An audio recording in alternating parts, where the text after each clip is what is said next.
There is a code you must abide by, not written on paper, not spoken aloud, but written into glances, silences, expectations.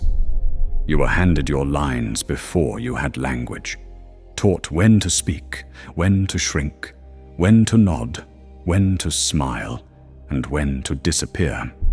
Every family has one. Every culture, every system, every dynamic. An unwritten myth you're expected to live inside. And if you don't obey the story, you become the villain in someone else's play. Not because you were cruel, not because you were reckless, but because you stopped performing. You became unpredictable. You violated the silent contract. I will keep pretending if you keep accepting the lie. And once that agreement breaks, so does your safety. Because people don't protect those who betray the illusion. They exile them. Not physically, always, but psychologically, emotionally, spiritually. They begin to narrate you differently. You're no longer good. You're difficult. You're no longer kind. You're selfish. Not wise, arrogant. Not loyal, dangerous. But it's not really about you. It's about the disruption. Because when you leave the story, you expose that it was never true. And if it's not true for you, maybe it was never true for them either. And that is intolerable. Kierkegaard warned of this in his writings on despair, that the greatest offense is not a crime of violence, but a refusal to live a false self. He called it the sickness unto death, the slow, quiet decay of a person who becomes what the world wants, but never what they are. But what happens when you reverse that sickness? What happens when you reject the mask? You stop being safe. You stop being someone others can predict, mold, or use. And in a world addicted to control, non-compliance is heresy. Because here's the hidden truth no one tells you. It's not just that people prefer the old version of you. It's that they depend on it. Your silence made them comfortable. Your approval made them righteous. Your performance made them feel real. And when you remove those things, they don't feel grateful. They feel exposed. You think you're setting boundaries. They think you're declaring war. Because the moment you stop agreeing with the old story, you become a threat to everyone still living inside it. You are no longer the loyal child, the reliable friend, the agreeable partner. You're the defector, the disruptor, the one who looked behind the curtain and refused to play along. And that's when the story starts to shift, not just around you, but against you. They'll say you've changed, that you're cold now, arrogant, unreasonable, too much, not enough.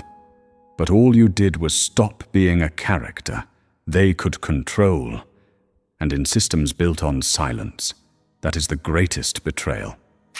So if you've ever felt like the moment you stepped into your truth, the world began rewriting you as a threat, if you've ever been punished for refusing to keep the peace, if you've been called ungrateful, dramatic, confrontational, simply for breaking the script, then stay with me. Because this is not the story of your downfall. It's the story of your return. And it doesn't end in exile. It begins there. This video is not for everyone. It's not for the ones still rehearsing the role. It's not for those who can't bear to question the script, because the applause is still too loud. This is for you if you felt the shift, not just in the room, but in the way people see you, the way their gaze tightens when you speak truth too clearly, the way their affection withdraws the moment you stop performing. This is for the ones who were praised for being so mature until they started telling the truth. For the ones who were the peacemaker, the fixer, the silent glue, until they stopped being silent. And suddenly they were the problem. This is for you, if you've ever felt this. I didn't change. I just stopped agreeing with who you needed me to be. And somehow that was enough to make them turn. Not everyone can handle what happens when you become ungovernable, when your face no longer mirrors what they want to see. Lacan called this the mirror stage gone wrong, when others project an idealized self onto you and require you to reflect it back to sustain their sense of identity. But the moment you fracture that reflection, when you no longer provide them the image of who they believe they are, you're no longer a comfort. You're a crack in their sense of control, a glitch in the fantasy. And most people would rather destroy the mirror than face what it reveals. So they reframe you. This is how it works. You leave the script. They change the genre. Your honesty becomes hostility. Your boundaries become betrayal. Your individuality becomes threat. They will say you're unstable, untrustworthy, delusional. But what they're really saying is, you stopped being easy to control. Because when the story depends on your silence, your truth becomes an act of war. This is not personal.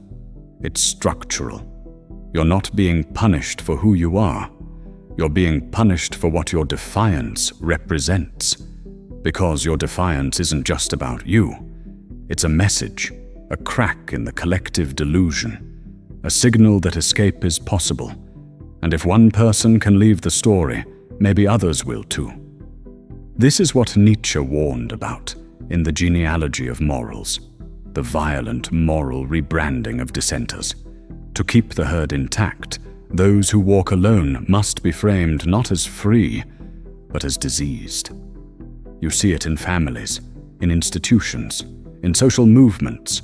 The moment someone breaks from groupthink, the smear campaign begins. Not because the group is cruel by nature, but because it's terrified of collapse.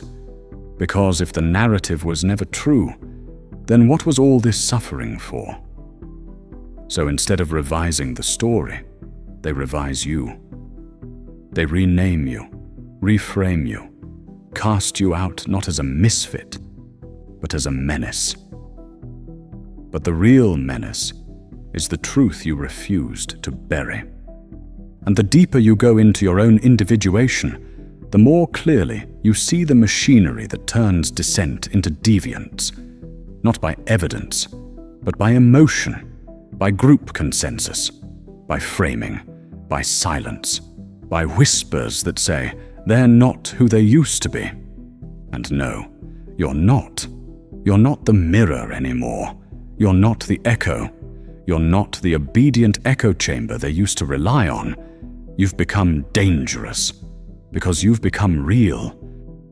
But the real danger isn't just the smear campaign. It's what comes next. Because when the performance collapses, the system doesn't just exile you. It tightens around everyone still inside. It uses you as an example, as a warning. And this is where it gets darker. You're not just outcast. You're rebranded, weaponized, used to keep others obedient. Because the script isn't enforced by villains. It's enforced by those still trying to survive it. So if you've ever wondered why people stayed silent, why no one stood beside you, why the very people you protected became the ones who turned, stay with me. In the next section, we're going into the machinery, how the story protects itself, and how those still trapped inside are trained to keep you out. The moment you break the script, you become a threat to the people still performing in it. Not because they're evil, not because they hate you, but because they're still trying to survive. In dysfunctional families, rigid friend groups, and even entire institutions, the story becomes more than a story. It becomes order, a closed system that organizes identity, loyalty, and belonging. And when someone exits the system, it destabilizes the whole thing. Your truth doesn't just disrupt them. It threatens the mythology they depend on to function. Because when a system is built on silence, your voice is violence. When a system is built on obedience, your refusal is betrayal. In systems that depend on performance, truth is unforgivable. This is the hidden machinery of collective survival.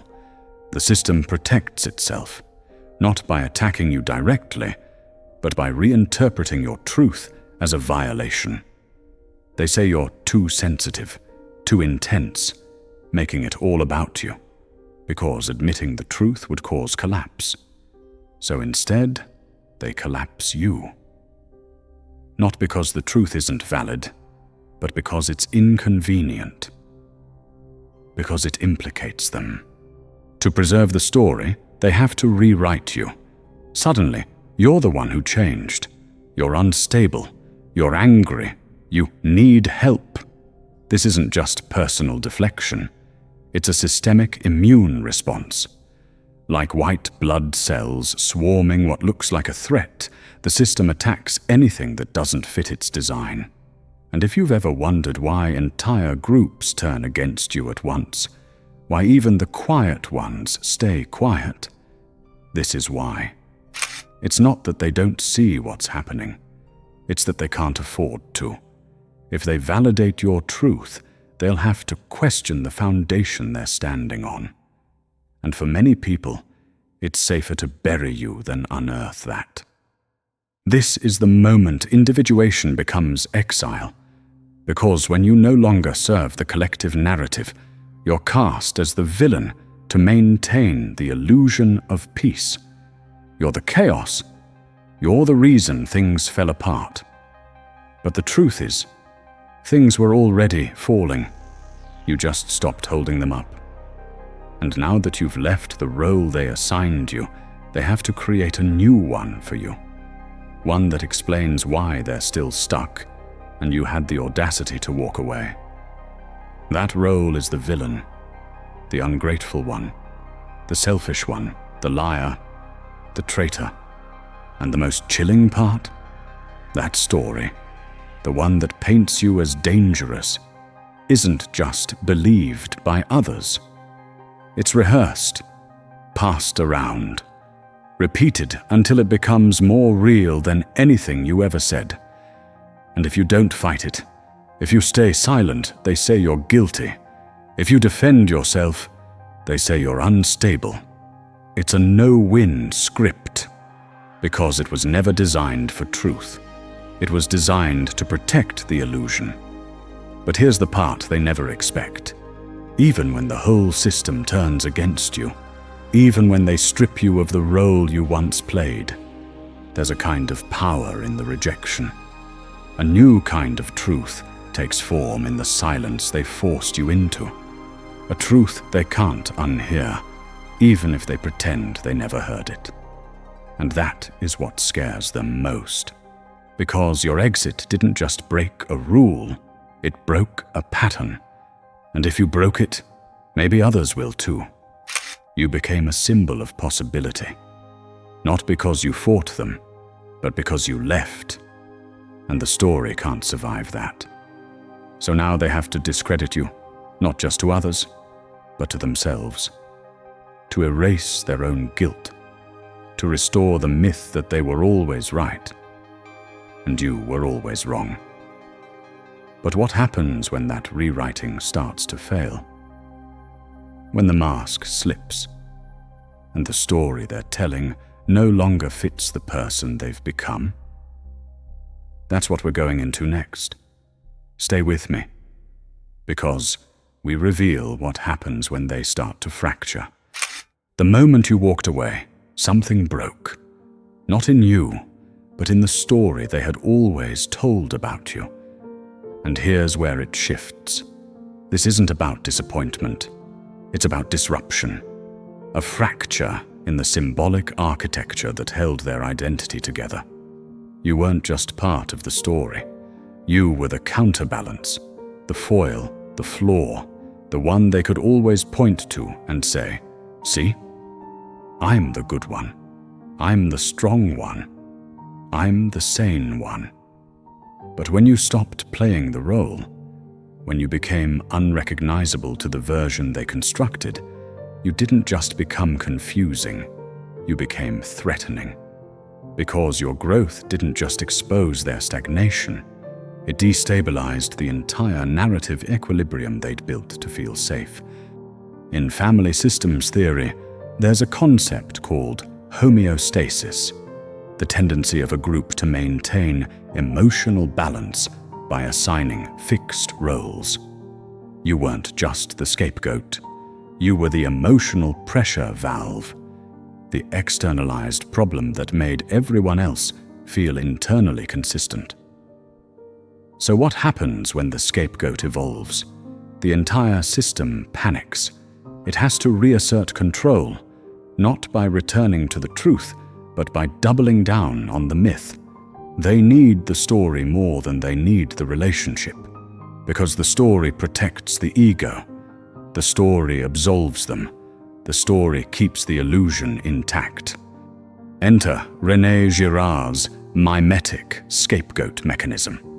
In a group, whether a family, community, or digital mob, when tensions rise and blame needs a home, the collective unconsciously selects a person to carry the burden of their unspoken conflict. The scapegoat isn't chosen because they're weak, they're chosen because they're visible, accessible, and different enough to make disowning the truth feel justified. Your refusal to carry the projection anymore forced them to scramble for a new narrative. So they rewrote you, not based on who you are, but based on what they needed you to never become. Self-possessed, non-compliant, free. That was never part of the script. So now the logic warps. Suddenly, you're arrogant, you're unstable, you're dangerous. The better you get, the worse they must make you seem, because otherwise they'd have to question why they needed you broken. And it runs deeper still. In Lacanian psychoanalysis, every self is organized around a lack, a sense of incompleteness projected outward onto others.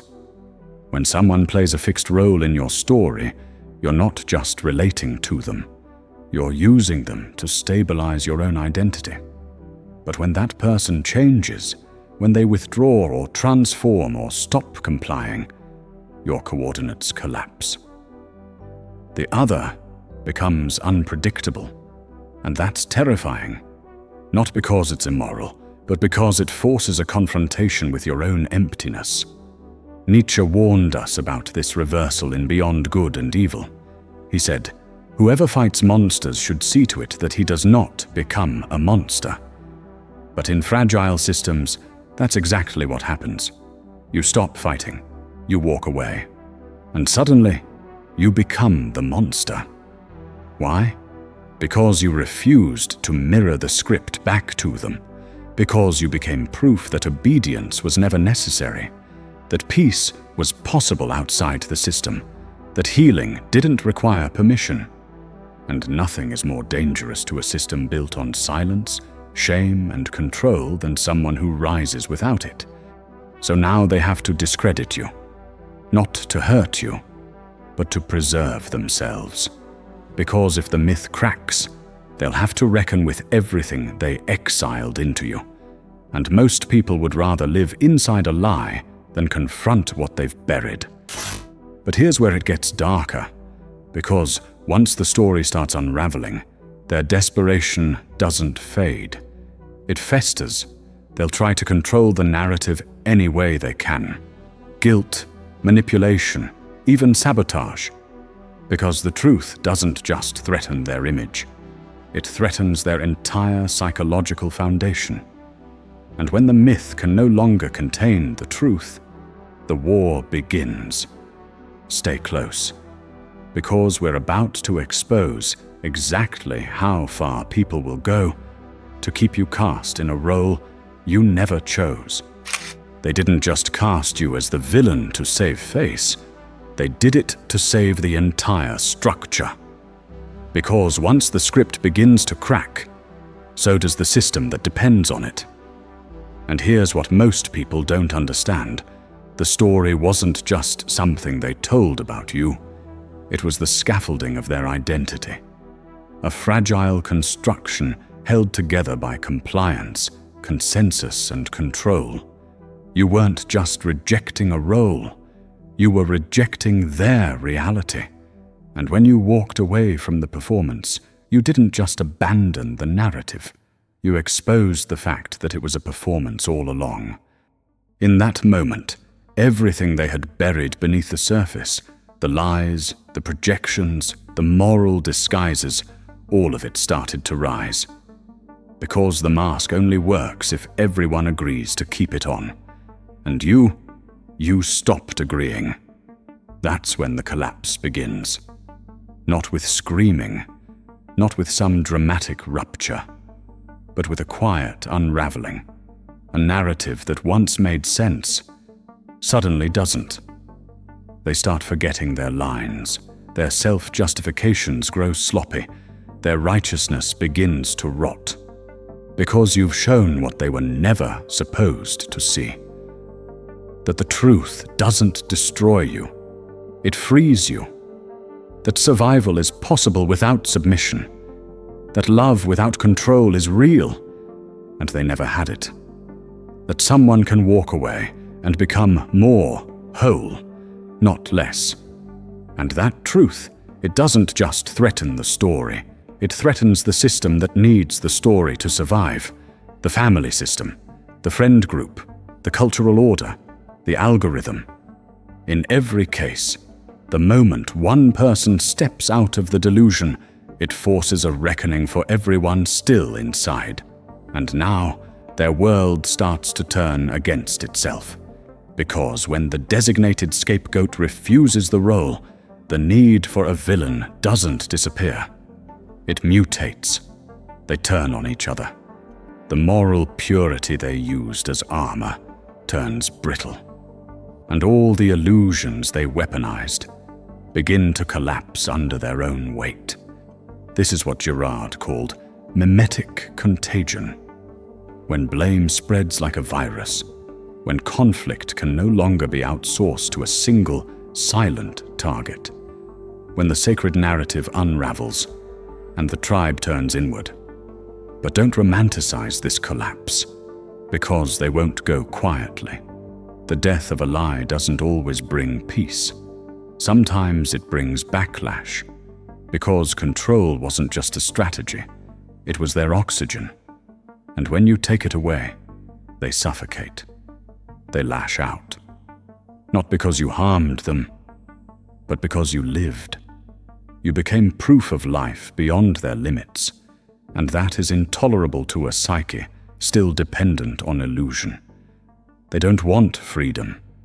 They want familiarity, even if that familiarity is built on suffering, repression, and denial. And now that you've left the script, you are no longer a person to them. You are a threat, because your very existence calls into question their entire foundation. The role they were given, the stories they were told, the lies they told themselves to survive. It's all under threat, because you stopped pretending. So don't be surprised when the collapse brings chaos. This is not just psychological recoil, it's existential panic. Because if you were never what they said you were, then what does that make them? And if the story was false, then what does that say about everyone who enforced it? This is where things fracture, not just for them, but for you too. Because in the ashes of their old narrative, you'll be forced to face a new question. If I'm not who they said I was, then who am I? And that is where we're going next. We're going to walk through the void left behind when the performance ends, and no one is clapping anymore.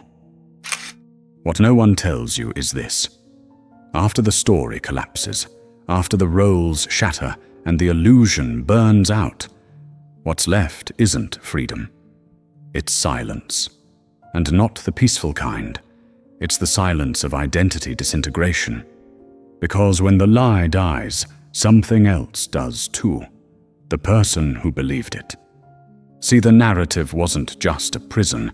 It was also a structure, a framework that shaped their decisions, defined their worth, and organized their chaos into coherence.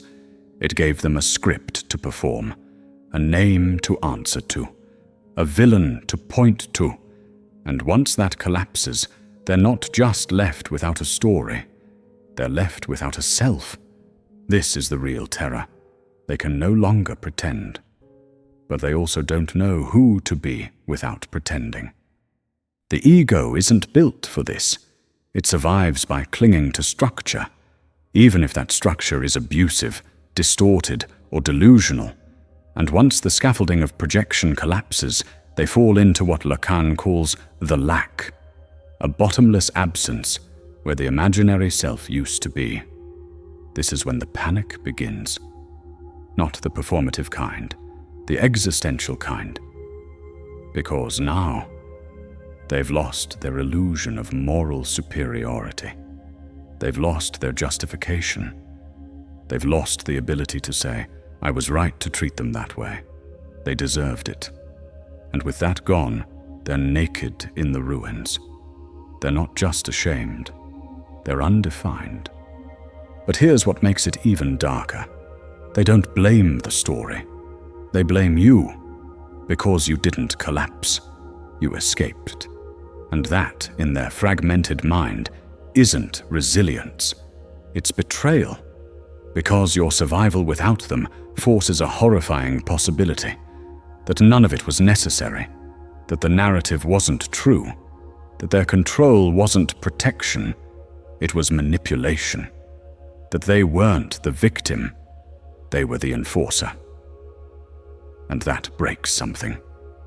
This is where we see the shift. From narrative collapse to identity fracture. From control to chaos. From ego to abyss. And in this moment, you become the mirror they cannot tolerate. Because every time they see you, they don't just see you. They see the version of themselves they can no longer justify. The one who lied. The one who punished. The one who performed. The one who lost control. This is why so many people don't heal. They rebuild the illusion faster than it can fall apart. They construct a new story, one where you were the manipulator, one where your silence was cruelty, where your absence was abandonment, where your strength was violence. Because that's easier than facing the truth, that they were never the hero, and you were never the villain. You were just the first one willing to walk away from the script. Philosophers like Camus wrote that when the absurd becomes visible, when the myth collapses, you're left with a decision. Cling to delusion, or endure the void. Most people? They cling, because it's not the pain of the truth that breaks them. It's the emptiness that follows, and so they reconstruct fast. They gather new followers, find new scapegoats, build new myths. Because the alternative, to sit in the silence, to confront the self beneath the story, feels like death. And for the ego, it is. But here's the part no one warns you about. This same collapse. It can happen to you too. When you stop playing the role they gave you, you don't just lose their illusion. You start to lose your own. The one that said, if I'm good enough, they'll stop hurting me. The one that said, if I stay small, they'll feel safe. The one that believed silence meant peace, and compliance meant love. And when that collapses, it's not just liberating, it's destabilizing.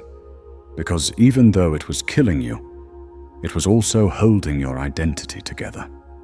This is the psychological double collapse.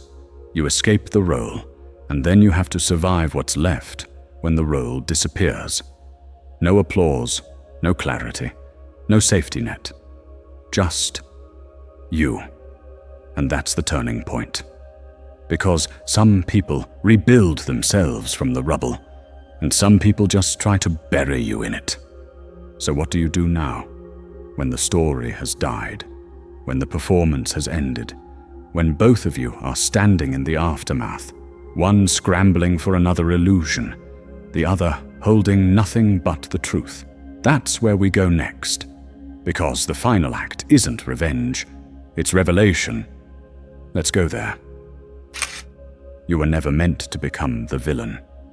But the moment you disobeyed the script, the one they built to preserve their identity, you became too unpredictable to control, too honest to excuse, too real to forgive. And the paradox is this: the more you step into truth, the more you expose the lie they still need to survive. That's why they need you to be wrong. That's why they rewrite you in their mind, not as the one who escaped, but as the one who betrayed them. Not because you were cruel, but because you were proof. Proof that freedom was always possible, and that illusion was always a choice. This is where Nietzsche's shadow steps in. He said, "Sometimes people don't want to hear the truth because they don't want their illusions destroyed." And that's what you are now. Not a person, a rupture, a living threat to the delusion they've rebuilt. You don't belong in their narrative anymore, because you dismantled it. And the truth is, you were never supposed to. So what do you do now? You don't go back. You don't explain. You don't become the villain they're trying to provoke. You become something far more dangerous. The one who sees, not just them, but the structure. Not just the pain, but the pattern. You don't speak to be understood. You speak to be heard by those still trapped inside the myth, and those who are ready to leave it behind. Because someone out there has been cast as the scapegoat their whole life. Always too much, always not enough, always rewritten, recast, reduced, so someone else could feel righteous. If that's you, this is your sign to stop apologizing. They didn't exile you because you were broken. They exiled you because you wouldn't be. And that makes you unforgettable. If you've ever been turned into the villain for telling the truth, drop a "no more lies" in the comments. Let the others know they're not alone. There comes a time when you stop begging to be understood and start becoming the kind of truth that can't be denied. You don't obey the story. You end it. And in doing so, you free not just yourself, but everyone still trapped inside. Because when one person refuses the script, the entire illusion begins to burn, and from the ashes, something real can finally begin.